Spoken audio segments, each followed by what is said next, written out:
Hello, sports fans. Katie Haw here, coming to you from one of the great sports cities in America, where competition fuels community and every game is a chapter in legacy 90 years in the making. Seattle has seen its share of unforgettable wins, Super Bowl glory with the Seahawks, record-breaking seasons from the Mariners, the rise of the Kraken, and the Sounders and Reign shaping the future of soccer. And of course, the Seattle Storm, a dynasty built on skill, leadership, and championships, continuing to set the standard in the WNBA. But with every win, we also carry the weight of a loss. The SuperSonics, once the heartbeat of Seattle basketball, left a hole in the city's soul. Yet the passion never faded. The energy is still here. The hope, the planning, and the belief in the NBA's return to Seattle remains stronger than ever. Because in this town, sports are more than games. They're a part of who we are, built on grit, loyalty, and an unwavering commitment to the future. I'm Katie Haw. Let's dive into the story of Pacific Northwest sports, past, present, and what's still to come. Sports is so important to us. I feel like when, we were at UW, we'd go to the football games, and then we would go down to the Mariners games all the times with friends. And my birthday's in April, so we would always do the opening game together for my birthday. And so it's always been really important and just brings the city together and kind of unites us around. So what would you say to encourage other parents, coaches, teachers to inspire young girls to play basketball or play sports in general? Yeah. Girls play tough, There's no throw like a girl. Girls are tough out there, even tougher than the boys, I think. Sorry. Yeah. But yeah, they learn a lot. It's great. It's great for them, and they're so much fun to watch. I love it. I think everybody should do it. I wound up in Seattle. My last year in St. Louis, we had a contract problem. I was a player, and I wouldn't sign a contract with the St. Louis Hawks, and so they wound up trading me to Seattle. And I was traded here in '69, I think it was. And I was here 1 year, and then they wanted me to be a player coach. And I told the general manager he was crazy. But then I thought about it. It was so close to training camp that I said, if we get someone in here who didn't know the team, it maybe wouldn't work out real well. So I decided that I would be a player coach. I was toward the end of my career, and it was something that I thought I could do. So I said, okay. So I agreed to be a player coach. So I became a player coach for the Seattle SuperSonics. And what was that like? Talk to us a little bit about that. What was that like? And then what would be your inspiration to other veteran players on this player coach concept? It was interesting because, first of all of a sudden I'm going to be telling them what to do, and these are guys that I'm hanging out, going out, having a beer with or whatever, And, but one of the things that I always knew, and it came because of some of my background, is that preparation was important. And I knew that I would be prepared, prepared. I would prepare myself so that I was always ready. No matter what the circumstance, I would be able to deal with it. And I could help young people be better. I want to help them grow, mature. And I could do that. And I felt very confident about that. So. And when you talk about that, when we look at the game today, do you feel like there's pieces that's missing in the current game? Well, some of the things I think are missing in the current game today is preparation. I don't think they prepare as well. Like, for instance, the team that you're getting ready to play. Okay, what do they do? What do we need to stop? What do we need to take away from them? Okay, and how do we do that? Okay, so and that's stuff that you work at. We walk through and practice before the game. that this is how we're going to help. This is where the help is coming from. This is how we'll recover. This is the direction we're going to be going. So all of that is something that you work at, you get ready for, so that when it happens, you are ready to do it. Seattle, they did okay for basketball, but what did they do? They sent their team to Oklahoma. Oklahoma, of all places. Me, I live in Portland. We got the Trailblazers. It says it all. We don't need, we're just better. Talk to us about Seattle Reign. Yeah. Your new position and how's that going? It's been a whirlwind. 6 months in, we completed the transaction to keep Seattle Reign here in Seattle in June of last year. The Sounders stepped up along with our friends at the Carlisle Group to invest to keep the women's football team here. Seattle Reign's a founding member of the NWSL, you know, and this is a moment in our collective history, and it's becoming a movement when you talk about women's sports globally. And how much soccer's meant to that, how much this club has driven that. When you think about Megan Rapinoe and even Alex Morgan and Sydney Leroux and some of these bellwethers of the U.S. Women's National Team have played some of their club football here for the Reign. Why is it important, because we both have Generation Alpha children. Yes, we do. Why is it important for them to not only play soccer, but understand the historical context of soccer and women in soccer? You know, it's so interesting. I mean, I grew up here too, and my parents had to chase opportunities to see women play at the highest level. And at that time, it might have been high school. You know, the state Gatorade Players of the Year, you'd go watch their high school team. Or my parents would get wind that the Ghanaian women's national team would be in town to play a group of amateur but really professional level athletes, and we'd go watch it. But it was the phone tree and the did you hear and moms calling moms. My girls have never wanted for watching women play sports, whether that's basketball with the Storm or more importantly for me and our family, soccer with the Reign. They've traveled the world for Women's World Cups, and women's football is on television. It's a pretty remarkable generational change from even me growing up trying to chase where to watch, and it's just been a part of their lives since they were born. So when you think about people in Seattle or people in DC or people in Detroit, people in Chicago, why is it essential to get their young children involved in soccer, and what is a good starting age? Soccer's a life sport, right? I think, you know, a few years ago when we started the Ray Foundation, we happened upon the kindergarten readiness standards in Washington State, right? And when you look at it, it's jumping, skipping, running, balancing on a foot, throwing a ball, and I'm like, hey, these are all the physical motor skills that you need to play soccer.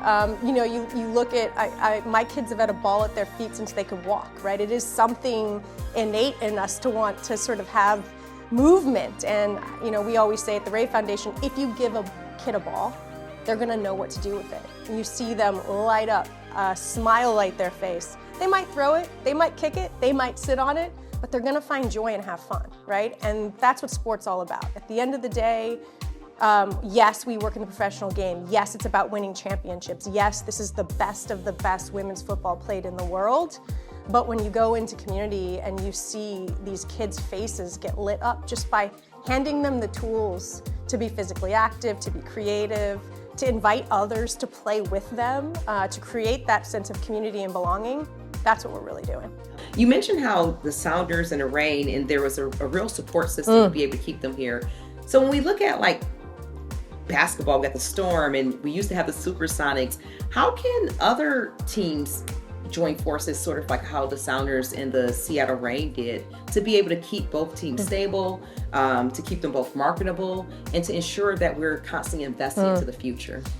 Seattle's a sports town.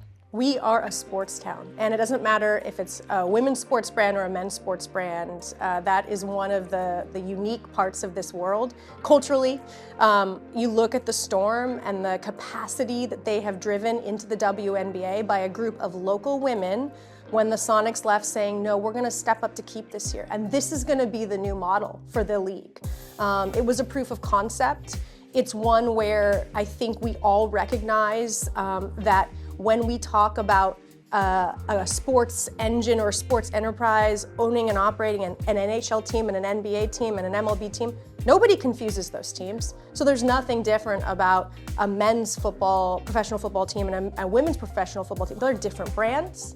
They have different needs, different investments, different profiles, different opportunities. And at the same time, when you look at sort of the synergy of soccer in particular, it's a sport that is the most egalitarian, democratic sport played by everyone, whether you are a kindergartner or you're playing walking soccer in an over 60 league around the world. And that's something I hope that we can harness here in Seattle uniquely, is the space and capacity for these two brands to sustain themselves, but 1 + 1 really equals 10. Taylor, talk to us a little bit about the Sounders. Like, what do you want people to know about the rich history of the Sounders? The rich history of the Sounders. Where to start? So the Sounders have been around for a long time. Last year was the Sounders' 50th anniversary, dating back to the origins of the club in the NASL days. So a lot of people think the Sounders have been around for a while. They think of Pele and Beckenbauer and the Cosmos. And so last year was an awesome year for the club, celebrating 50 years.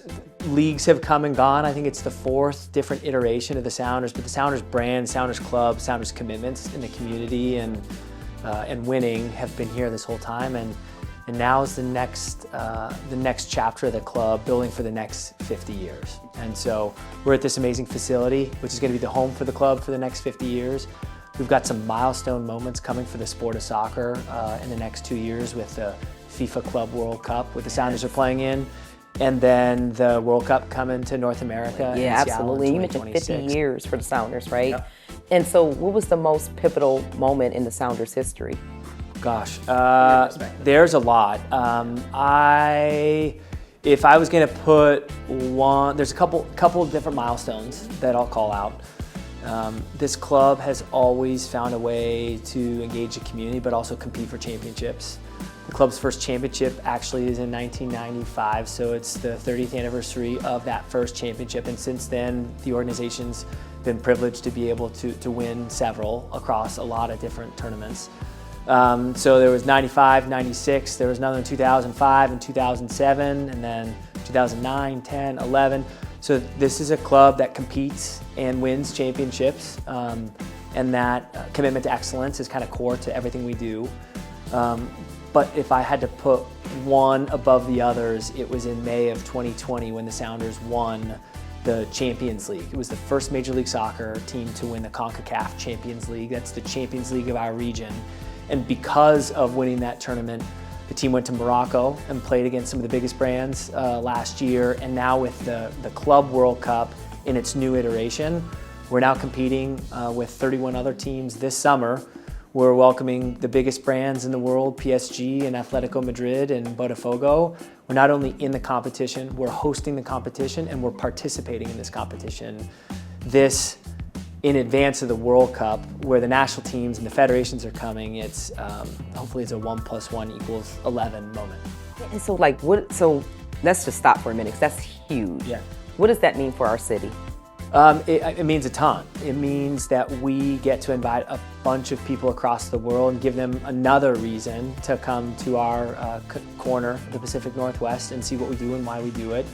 It's a chance to showcase our infrastructure, our community, our ground floor businesses, our amazing stadium, our culture, our athletes. And so I think of it as there's a really awesome party that's coming. We just get to invite the world to come to be a part of it. 2 consecutive years in a row, and those learnings in year 1 are also going to help make sure that year 2 with 26 is that much more effective, to make sure that this isn't just a moment that comes and goes, that there's a true legacy commitment that's part of hosting these events that celebrates the game but takes care of the community in the process. Seattle sports is built on passion, grit, and the love of the game. More on that when we come back.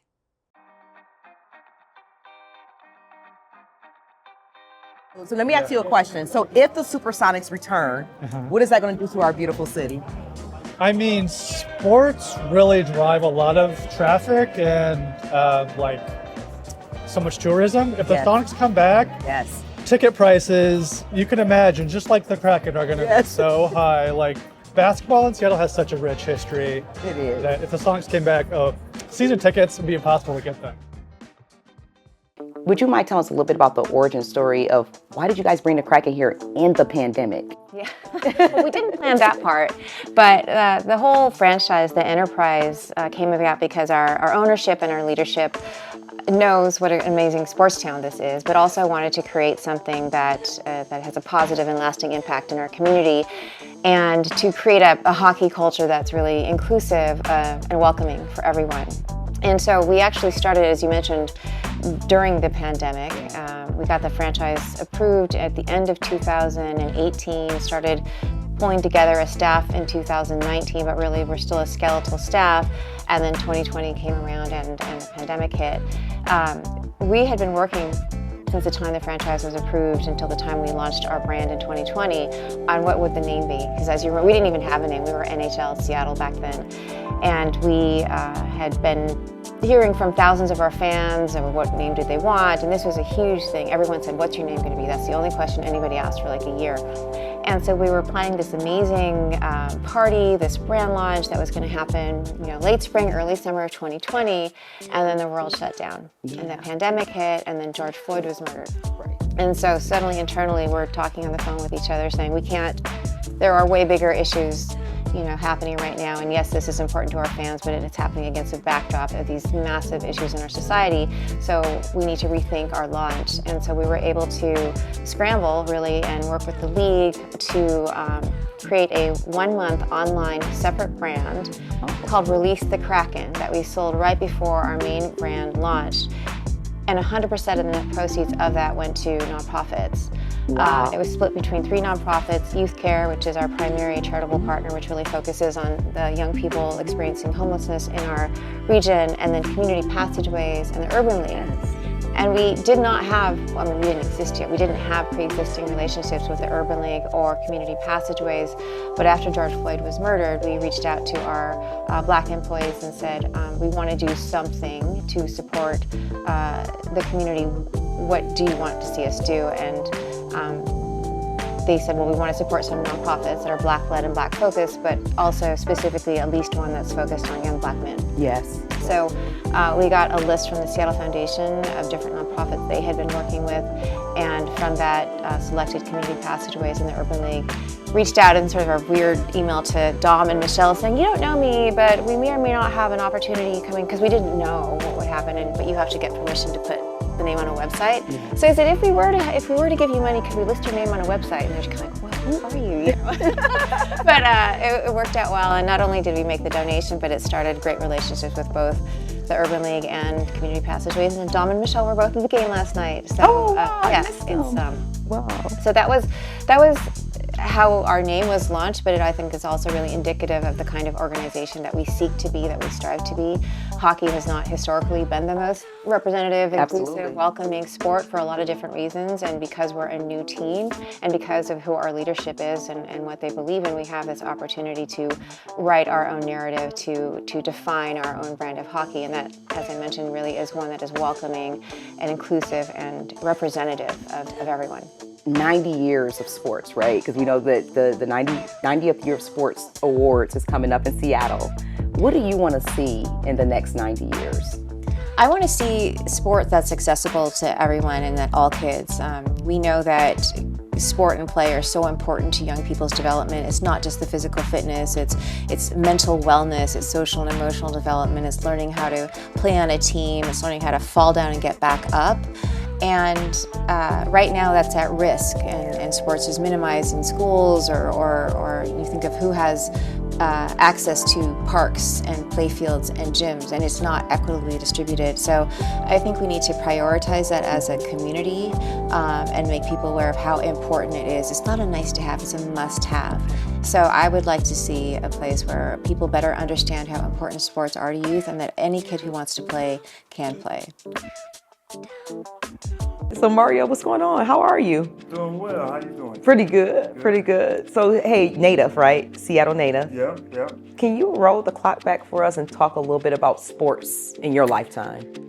My first thing about sports is the Sonics Sonics winning the NBA championship. I was a big basketball fan, so 78, 79, watching Gus Williams, Jack Sigma, Dennis Johnson, the whole crew. Like, I remember the championship and it was at the parade, so that's my first big memory of sports in Seattle. So what did that do for you as a young kid, like being able to see a championship team in basketball?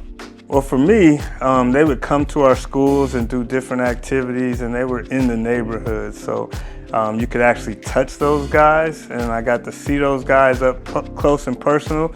So it made me think that I could be an NBA champion. It made me feel like I could make it to the NBA just seeing those guys. So when we go out, I wore #1 to be Gus Williams. I tied my shoes behind in the back like Gus Williams. Everything was Sonic, everything. When you're an NBA champion and it's in your city and the guys actually come out in the city, it just makes you think something's possible. What was it like for you when the team left Seattle? I was just talking to somebody today, actually, Jack Sigma's son, Luke. Very disappointing and hurtful because I hadn't been going to as many games. So now it's like, as soon as these Sonics come back, I'm trying to get season tickets. Like, the fans in Washington State, the fans in Seattle are great. They're fantastic. And the Sonic game used to be so much fun. And it hurts seeing them in Oklahoma. Like, Oklahoma is cursed. They're never gonna win it because they took our team. So I haven't wanted us to like take somebody else's team because I feel like that's bad juju, but the Sonics made the city electric and they are one of our only champs, and it's almost impossible to think that we could lose a team in Seattle like that, like an organization, like a basketball team. Like, Seattle's a major city, like we should have a basketball team, and I'm looking forward to having the Sonics back. What do you think is so when you just look out, Mario, especially as you're helping to build this flag football program for girls, like 90 years from now, where do you want to see sports in Seattle?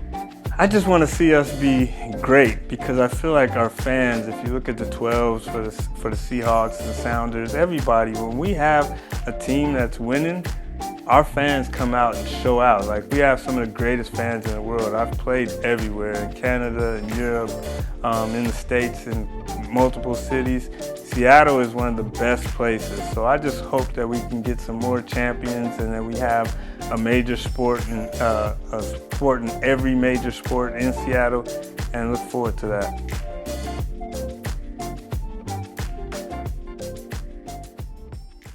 Tell us a little bit about the Sports Commission, and for people who don't know what the Seattle Sports Commission does for our state, can you talk a little bit about that? Sure. The Sports Commission plays a huge role in bringing major sporting events to Seattle and supporting the sports economy.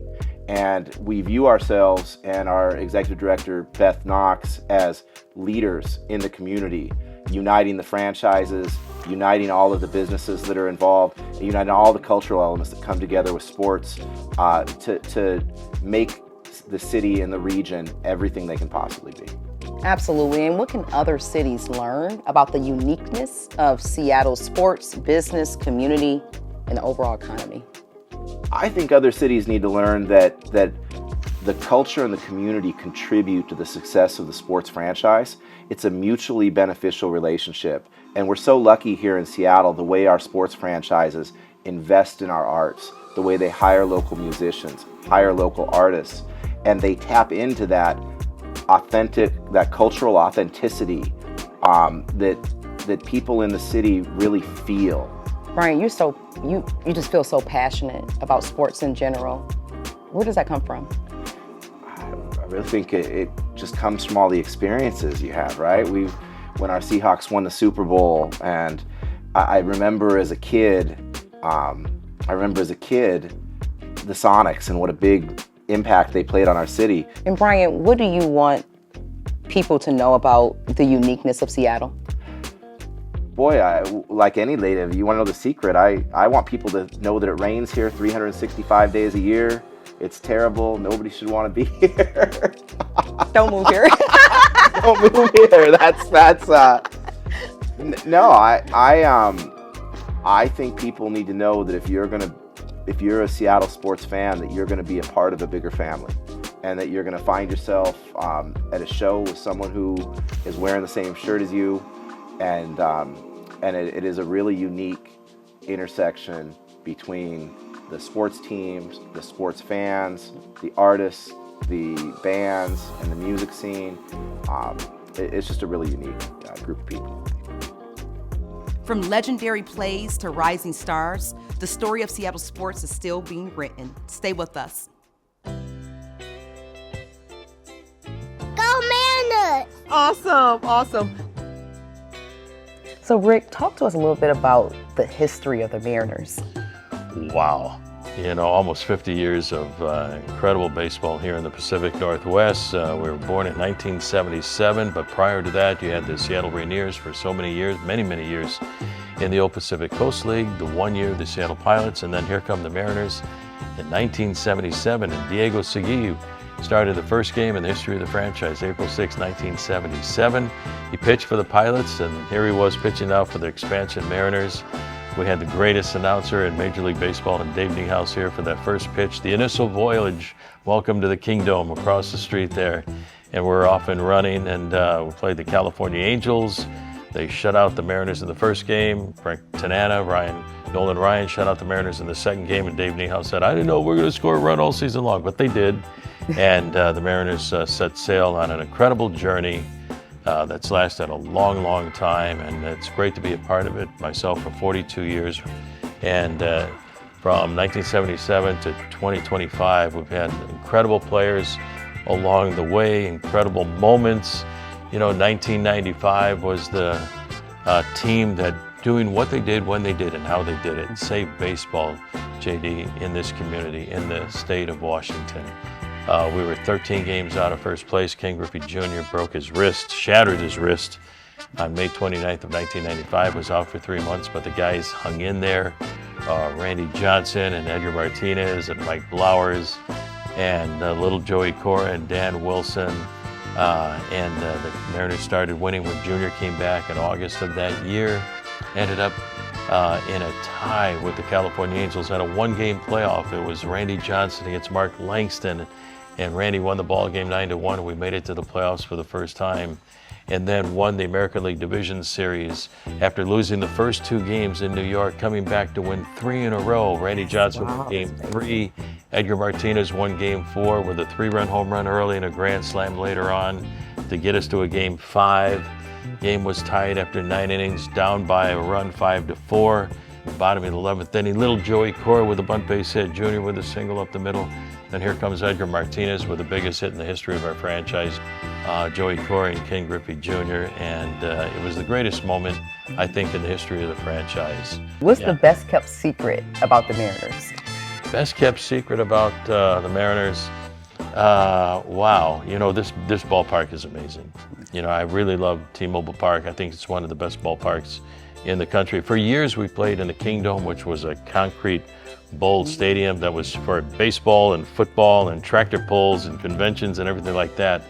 But then in July 15th of 1999, we moved into a ballpark where, God meant to play baseball. Under blue skies, on green grass, outside. And the best kept secret was this roof, the retractable roof on T-Mobile Park, because we play every game, but we're still outside. When the roof is extended, you still have the elements, the temperature and the breeze, and you're still outside. So we have the best of both worlds. We're going to stay dry, and we're going to play baseball outside like it was meant to be. Seattle sports mean community. Seattle sports mean fun. Come out to the ballpark and enjoy a baseball under blue skies for an afternoon game, or under the lights, fireworks, but enjoy some of the greatest athletes in the game of baseball. We had a chance to see a 19-year-old kid in 1989, Ken Griffey Jr., turn into one of the greatest players in the history of the game of baseball, win in the Hall of Fame in 2016. Edgar Martinez into the Hall of Fame in 2019. Ichiro Suzuki going to the Hall of Fame this July. And David Niehaus, also in the Hall of Fame, our first Hall of Famer as a broadcaster. So Seattle baseball is joy, is fun, it's community, it's family, it's a great time. But to really look at a defining moment in sports history, I would have to say it was the Mariners, and it was that 95 season that refused to lose when they, advanced, and you had that, what they call the double. by Edgar Martinez that brought King Griffey Jr. around. He's sliding in the home, and you see Vince Coleman, you see A-Rod, you see all these guys jumping on top, and there's a dog pile. And then, you talk about an amazing experience. You talk about that roof jumping off, they blew the roof off that joint. And that was something that I just enjoyed being a part of. And now, Dan Wilson is a very good friend who was also a part of that club. And just to see those things and to me be able to witness that from a baseball standpoint, it actually really got more kids wanting to be involved in baseball because of, the success that they brought at that point. Yeah, and I saw your stats on social media. I mean, incredible work that you all have been doing. And you showed us just a 5-year window. And so you talk about families. And Keisha, when you think about being a mother of athletes, why is it important for the mother to be involved, regardless if she's into sports or not? Testosterone runs rapid. Pride and ego can run rapid in some of these spaces. And so to have a mother's approach to the game, just even to support, to give that encouraging nod to their child while they're out there bearing their souls for this game and putting themselves on the line for their team, it just brings a different kind of aspect to the game. Levels the playing field, yeah, right? And so I think it's important for both mothers and fathers to participate. 90 years ago and to today, what do you guys think was like one of the most significant moments just for this community as a whole, as it relates to sports? I think I'll go back to, the start of football, right? I think that was in the 70s when the Seahawks first began, and I think they're coming up on their 50th year this year. And there's something about the game of football that actually draws the attention, and it creates that space. And I think, I can look back and say, baseball itself, but I know baseball obviously didn't just originate here in Seattle, or and obviously has a history when it comes to Negro League baseball. And I think that's where I really thrive and speak to that, because just back in the 40s, right, 46, we did have the Seattle Steelheads. It was part of the West Coast Negro League, West Coast Negro Leagues. So that could be a significant moment within that 90-year window. But I think it often gets overlooked and not talked about. But I think just the emergence of football here, I think, was a catalyst. What was it like for you when the SuperSonics were here? Oh, it was electric. I think I heard of the stories of us winning our championship in '79. I wasn't alive for that. But for me, it was definitely the 90s. Sean Kemp, Gary Payton, Detlef Schrempf, all the different athletes we had over the years. It was a big deal. And especially when they were going for the championship and the two legitimate superstars that were dominant. Absolutely. So, would you mind taking us back and rolling the clock back to like the heartbreak when the SuperSonics left and what that felt like for you? It just felt like a blow. I didn't even know something like that was even possible. Like, it's almost like you removed the heart from the city. So I felt it. I think the city felt it. Obviously, ever since then, we've been trying to get our city back, our team back. Seattle sports is more than the game. More ahead after this. I think it's exceptional people. And again, creative thinking and entrepreneurial spirit. I mean, you don't get companies like Microsoft and Amazon and Starbucks and Costco, without really out of the box thinking and kind of a can-do spirit. And there's still echoes of kind of the frontier spirit here too. Because again, geographically, we're so far removed from so many other big cities. And you look at what people did to get here in the first place. And you look at some of the early sports promoters here, and they came here with, it was the Wild West. And they came here and established themselves and started teams and leagues and built ballparks. And I think that spirit kind of still carries through here in our DNA. I remember when I was working with some of the Seahawks families like 10 years ago on a project, and Mama Lynch specifically told me, I remember I was working with them and then also working with a nonprofit organization that talked about the Youth Sports Live. And so I was telling Mama Lynch, I was like, I don't want my kids to be heavily focused on sports. I know that there's a lot of stigma in our communities around athletes and sports and just the whole myths around like who is wealthy and how sports have to play a part of that. And Mama Lynch said, never stop your kids from being connected to sports. She said when Marshawn Lynch was young, she said he always talked about being a professional athlete, always talked about being in the NFL. And she said, I just encouraged them. Come on, baby, you can do it. You know, of course, we all know Marshawn Lynch has went on to be an absolute superstar in Seattle and beyond, right? But she talked about even if he wouldn't have made it, he still had something to connect to. So working with them, my kids were really young at the time. They were, 6 and 9. And I carried that mantra, and it really was life-changing. And I, again, have seen that intersection of,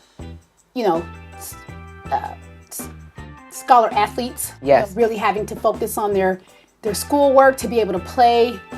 I've seen that in families, really needing to rely on the coaches to be mentors and to have a connection with them and even be pseudo parents.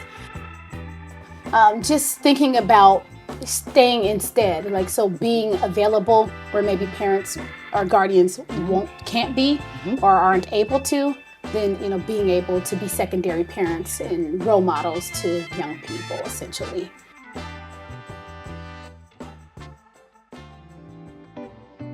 So what was it about the sport of basketball that made you really focus in on basketball? Well, it was quick.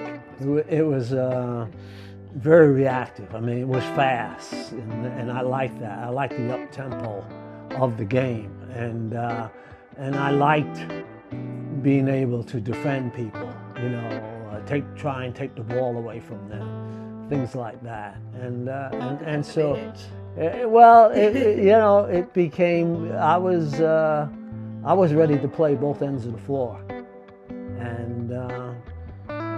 and I can remember one of the nicest things my high school coach said to me. I only played a half a year high school ball, but he said I had great court vision. And I was kind of looking, okay, But I took that as a compliment that, I saw my teammates, I knew where they were, I could get the ball to them without a problem. The highs, the heartbreaks, and the moments we'll never forget. Seattle sports has it all. More after this. How do you think that the Seattle Storm has really helped, sort of carry basketball in Seattle over the last 20 years? I think it's done a good job. I mean, without an NBA team, that's what we have to rely on. Yes. And outside of that, then you have the college teams, UW's a great place, obviously, but the Storm, that's what we have. And it's great, honestly, just to be able to go, watch, and a lot of the community involvement stuff that they do too is, I think, really cool. How has being part of this culture shaped your mindset, both on and off the court? Definitely by just understanding that there are going to be ups and downs.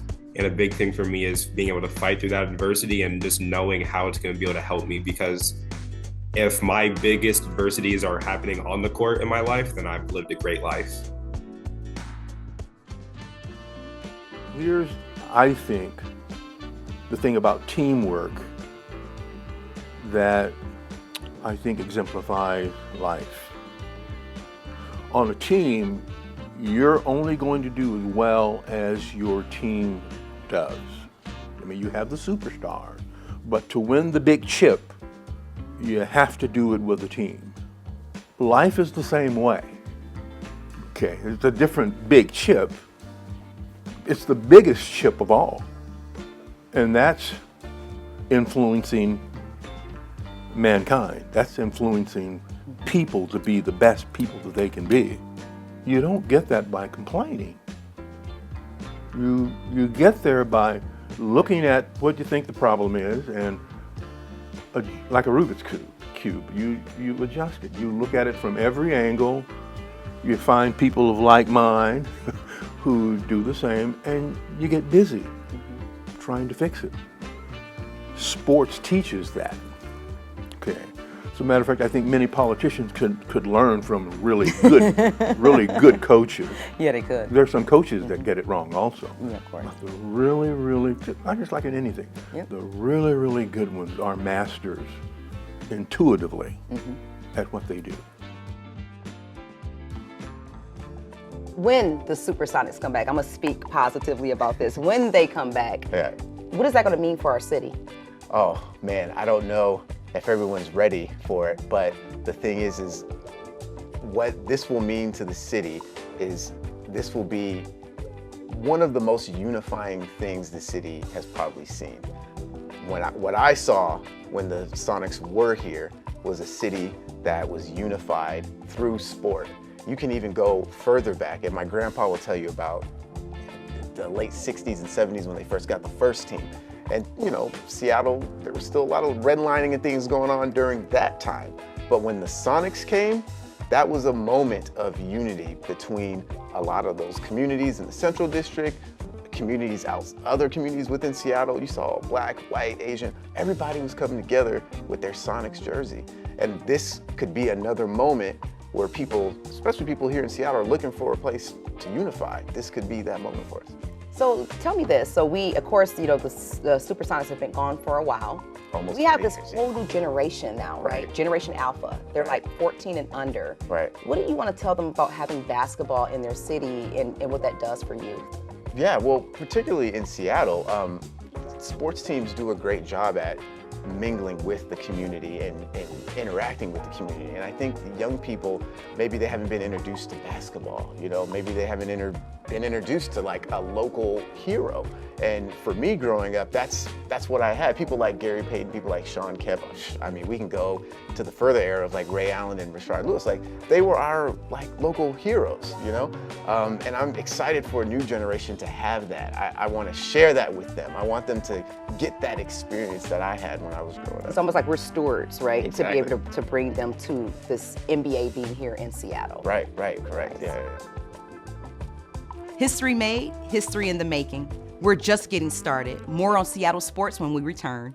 Marcus, thank you for joining me Thank you today. for having me. Yeah, I appreciate you. Yes, thank you. So today we're talking a little bit about 90 years of sports in Seattle, and you're a native. Yes. So talk to us a little bit about what was it like growing up here in Seattle and being a native to a wonderful town like this, and what was the sports like? Man, well, I think first of all, it's such a rich town, a tapestry that gets painted through sports. I went to a sports high school, the Rainier Beach High School of the Academy of Arts and Sciences, I like to say. But I love it in the sense of like it connected everybody. I think some people would call it community, but I would say connection, like across the lines.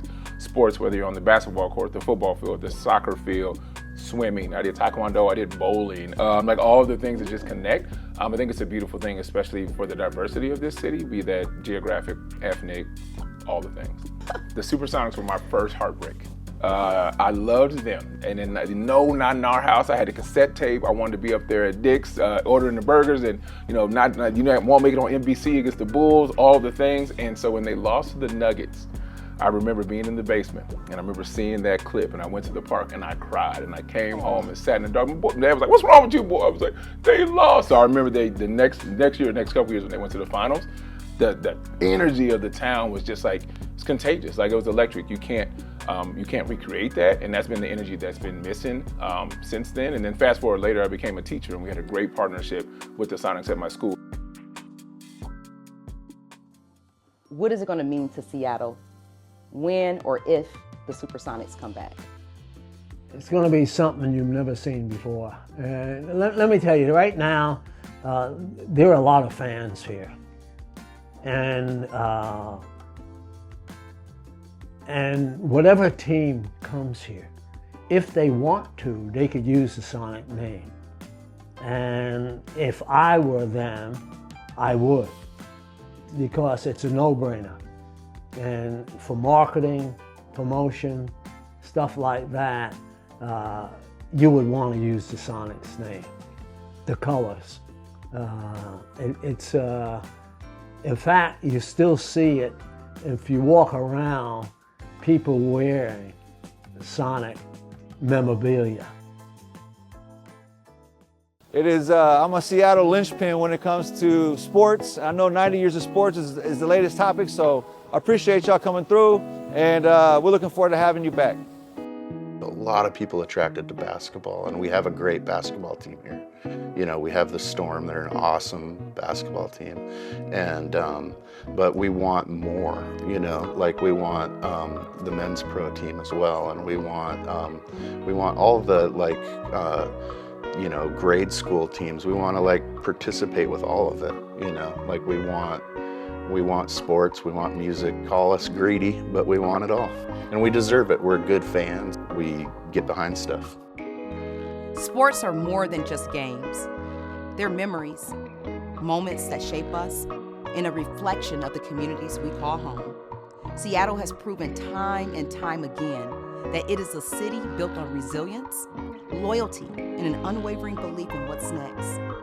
As we close, let's remember the players, the fans, and the legends who have left their mark, and those who continue to carry the torch forward. The spirit of Seattle sports is alive, and its best days are still ahead. I'm Katie Hall. Thank you for taking this journey with me. This Believe in Woman Award is very important to me. It makes me think about all the women who came before me, the sacrifices that they have made to ensure that I can stand here in this space today to be able to accept this award, not only for myself, but for my mother, Brenda Baker. I mean, she's a woman that gave her entire life just to make sure that her daughters and her son was able to propel from her back. So when I think about the young girls that I work with, I bring in that same community service that my father did in the community and my grandmother. And I also think about my mother and the heart that she brought in, the sacrifices that she made, and how she always made sure, regardless of what we were doing, if we had very little or a lot, we do things with excellence. Before we go, I want to take a moment to dedicate this special to someone who shaped my heart and my spirit, my mother, Brenda Baker. Her strength, love, and unwavering belief in me inspires everything that I do. This project is for her, and it's for all the people who lift us up, even when they're no longer here. Mom, this one's for you.